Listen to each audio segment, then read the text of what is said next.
Hi, and welcome to Funny Minds. I'm Lynn B, and this is Edward Biss.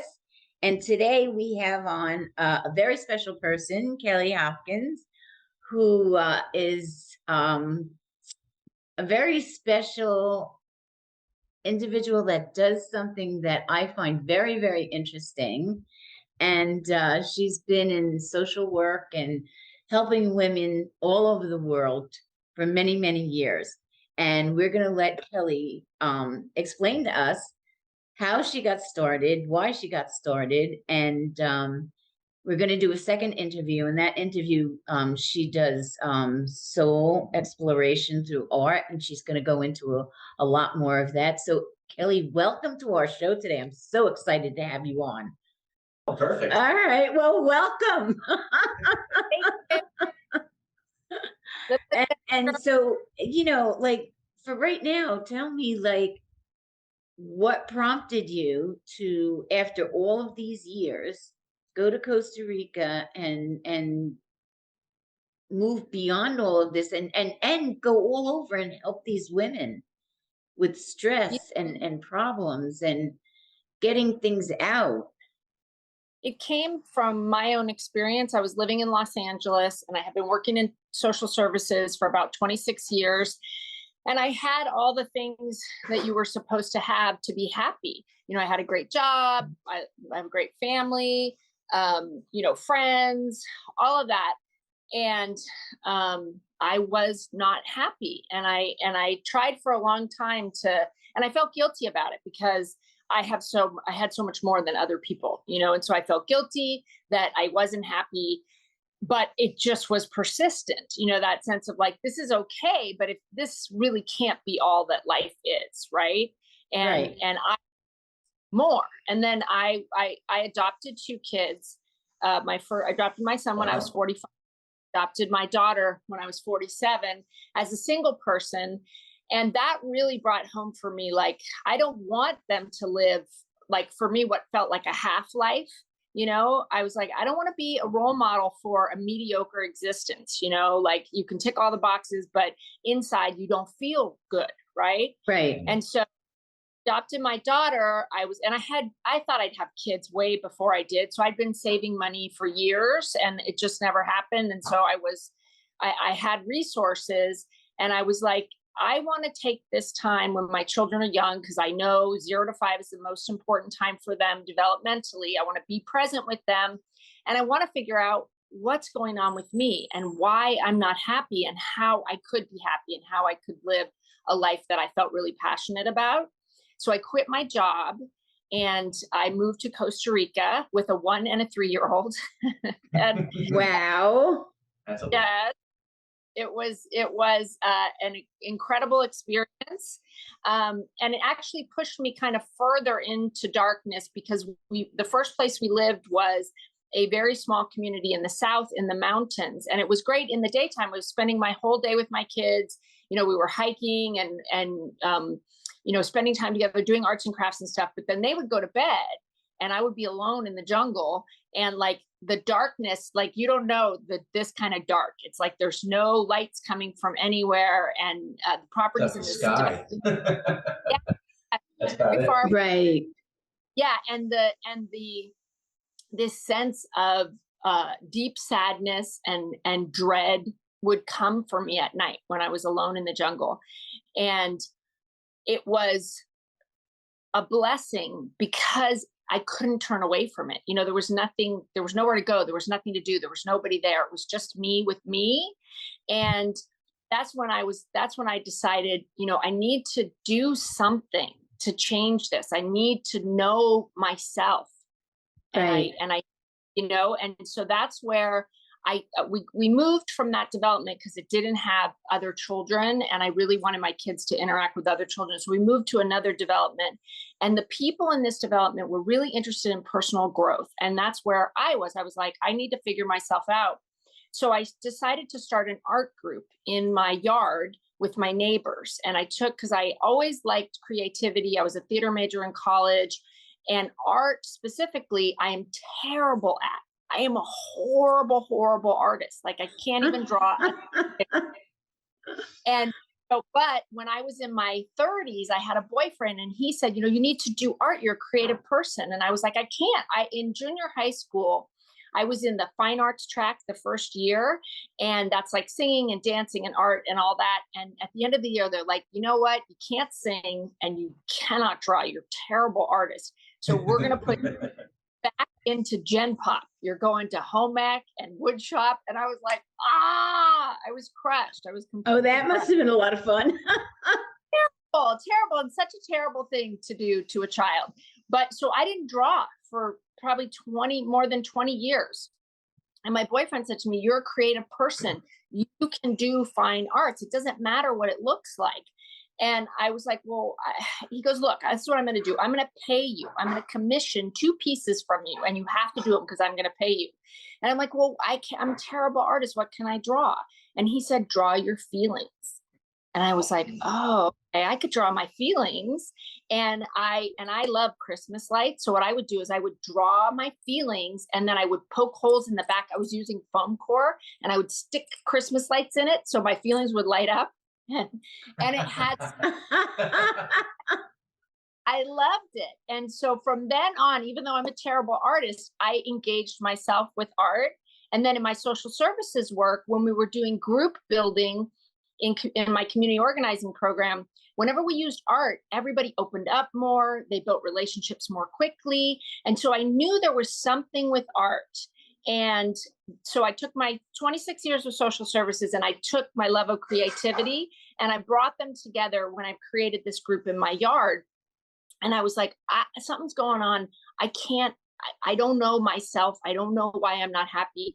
You guys want to like work on ourselves with art and just exercises I'm going to make up in my yard. And so a bunch of ladies from my community came over every Tuesday morning and we would just play with different exercises that I would make up based on my social services experience and art. And what started to happen was everybody started to feel better. And we started to kind of unearth experiences that were pivotal in our lives that got kind of stuck inside of us, Right. both emotionally and physically. And we were able to release them. So I was like, well, why is this working? Why are we all having this experience? So then I started to do research and learned, like, the National Institutes of Health has done a 10-year study on the impact of art and mental health. The military is using PTSD with soldiers, and there's this whole body of research about the impact of creativity. And I was like, oh, this is fantastic, right? I love this. So I started, working individually with some of my neighbors. And then I decided to actually move back to the States. And I'm back here, obviously. So I was going to go back into social services. And I was planning to do this like a nonprofit on the side to help women. And then COVID happened. And we were like, we bought a house, put the kids in school, and then immediately COVID happened and the kids were out of school. And I was like, uh-oh. So yeah, COVID affected a lot. Yeah. So then I started my soul exploration through art, my coaching business in COVID as a way to work and share these gifts that I had found with other people. And that's kind of how it started and how it grew. It's powerful. People don't realize art is much more than just art. Art is it's a language. It's a common feeling. It helps you drop your guard, and definitely in the world of mental health is huge. I worked in a hospital setting at one point in my life, and I've seen how much they utilize that with learning disabilities, again, mental health, you name it. I mean, it came in huge. And what the brain research shows, because I went on to get certified as a happiness coach, and I read everything about. I circled that here, Kathy. I seen the happiness coach, and I love that. That's got to be the best title ever. Really? Yeah. I mean, what's more important than that, right? And so with the brain, it's there. When you do something like meditation, you're primarily engaging your brain. When you do something like running, you're primarily engaging your body. But when you do the parts, you're engaging both at the same time. So you're actually accessing different parts of the brain simultaneously that allow you access to parts of the brain that you can't get any other way.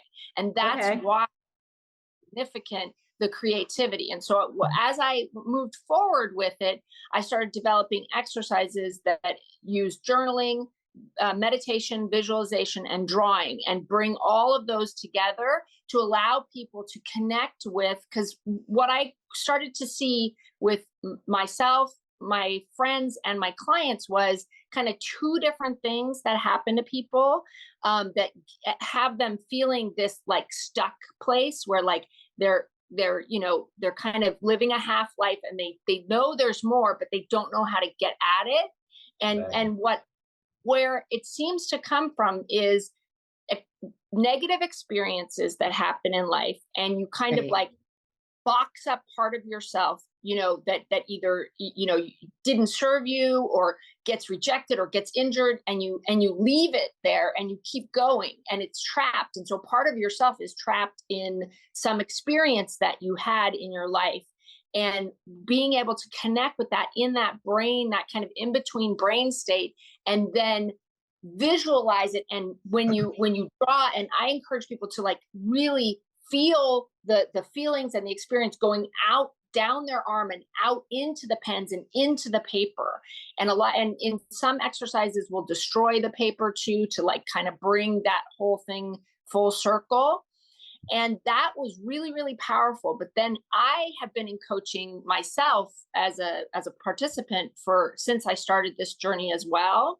And I had an experience with my coach that kind of opened up a whole other half of this for me, which was my family's very politically liberal. And for years and years, my whole life, basically, that was who I thought I was, like a rabid, politically activated person. Mm-hmm. And I was this exercise with my coach, and he did a lot of like regression. And he was like saying, keep going back, keep going back, keep going back. He's like, where are you? And I said, I'm in a stroller. And he said, where are you? And I said, I'm at a rally. He said, well, what's going on? And I was looking around, and I said, everyone's yelling and everyone's screaming. And I see my mom. And he said, wow, that's a lot to put on a baby. And I was but that's amazing that he could bring you back to that. Yes.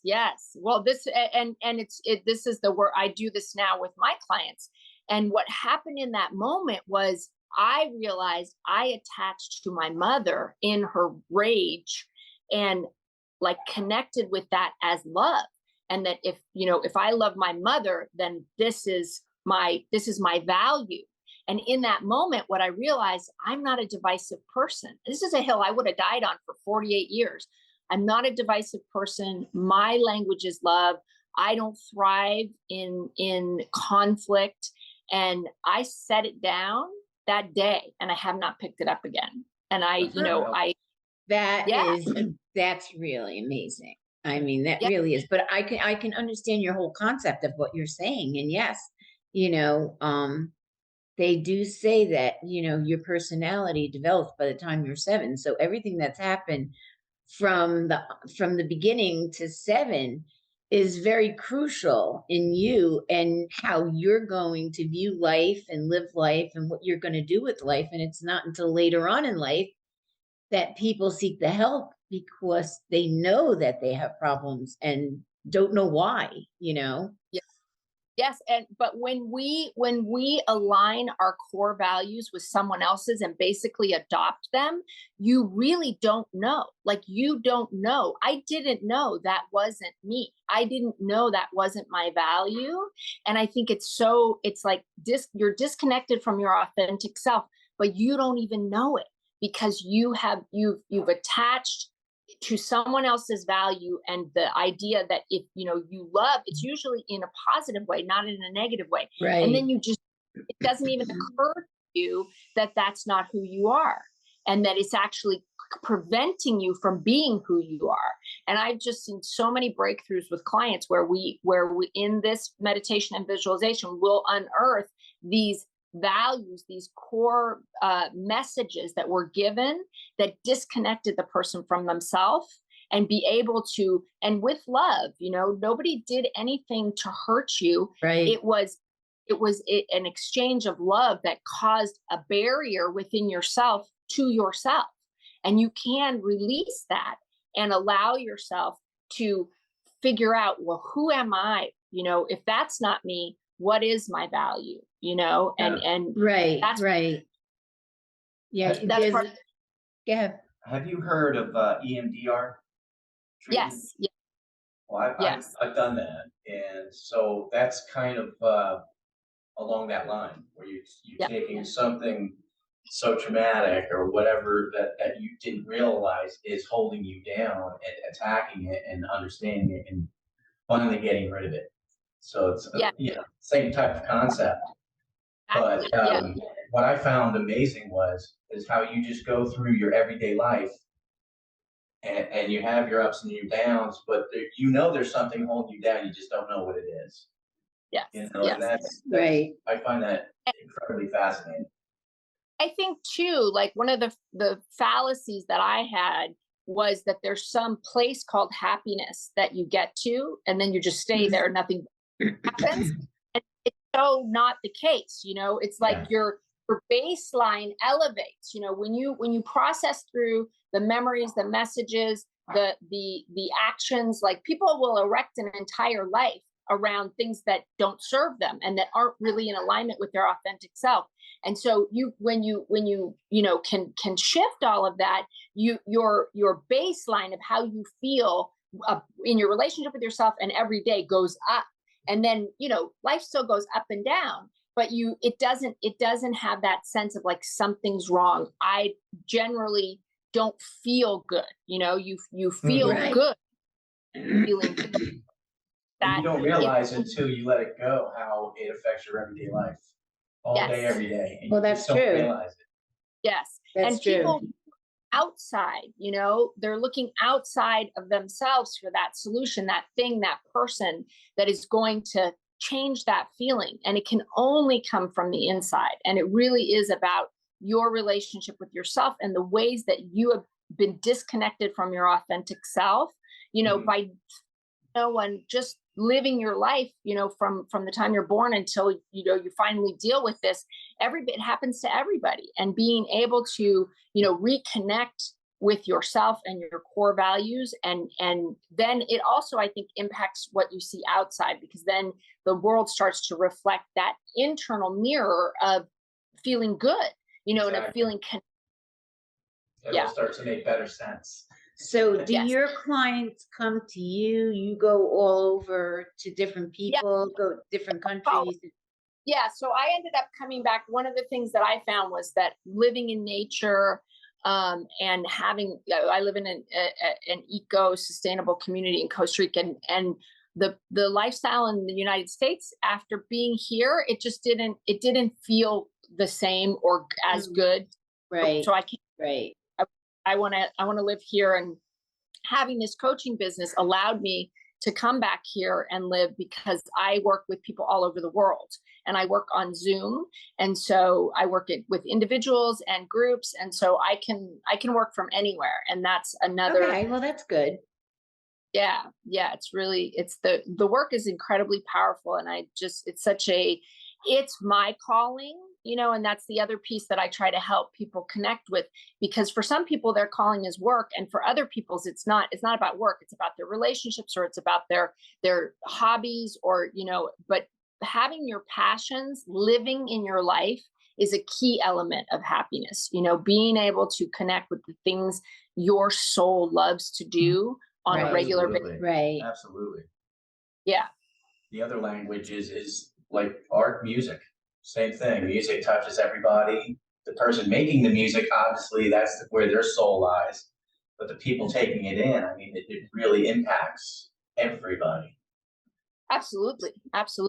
Yeah. So I think that helping people reconnect with themselves, and then helping them see how do they live their passions in their life in a concrete way is, and the other piece that for me is habits, because what happens is you develop the habits of that unhappy person, and so just because you shift how you feel about yourself, habits are very ingrained, and so you have to work on your thinking habits and your actual practical day-to-day habits at the same time that you do this other work, because otherwise you can feel an internal shift but then still see the same things happening outside, because habits are so powerful, and you have to be able to relay down habits that are in alignment with who you are now as opposed to who you have.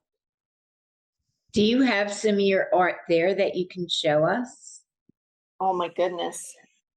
You know what? I have She built her house. That's her art.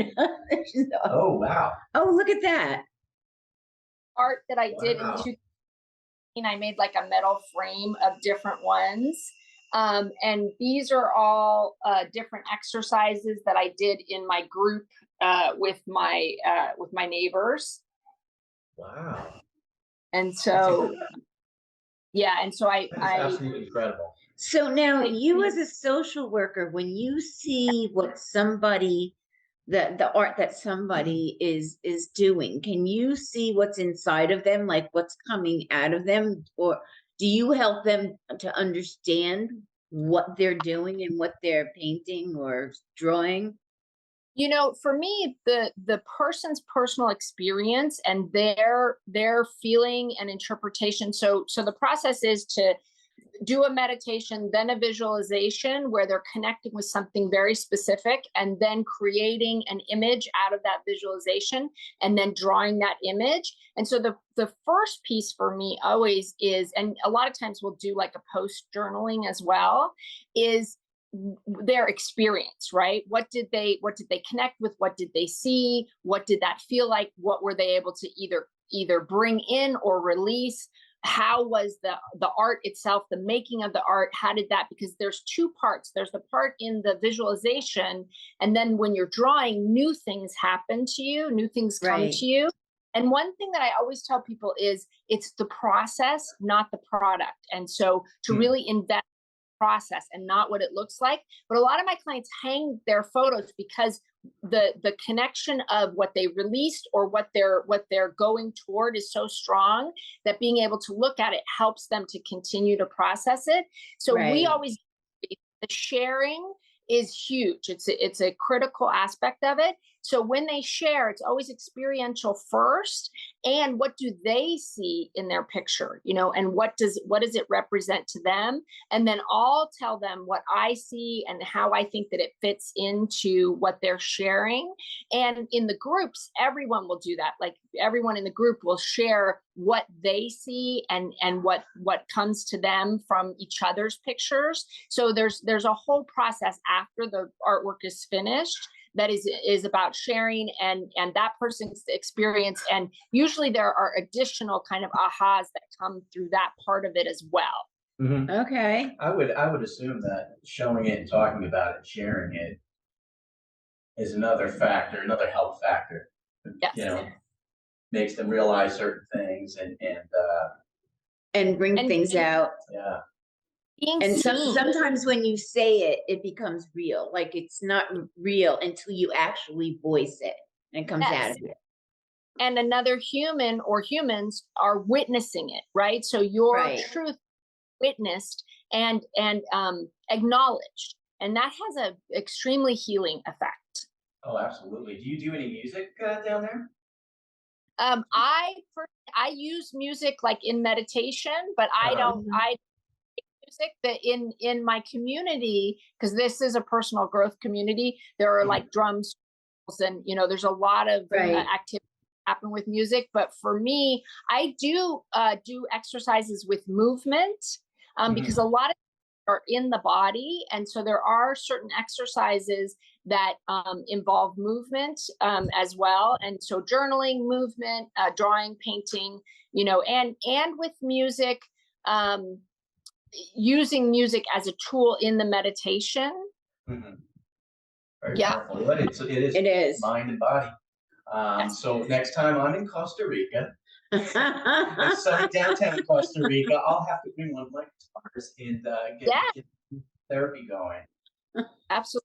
Yes. And you Here don't have you to go. You can move to Costa Rica and start. And I just work for Kelly. Yeah, you work for Kelly on the musical end. You have lots of monkeys down there? Yes. Yes. The monkeys Oh, are I'm awesome. there. I'm there.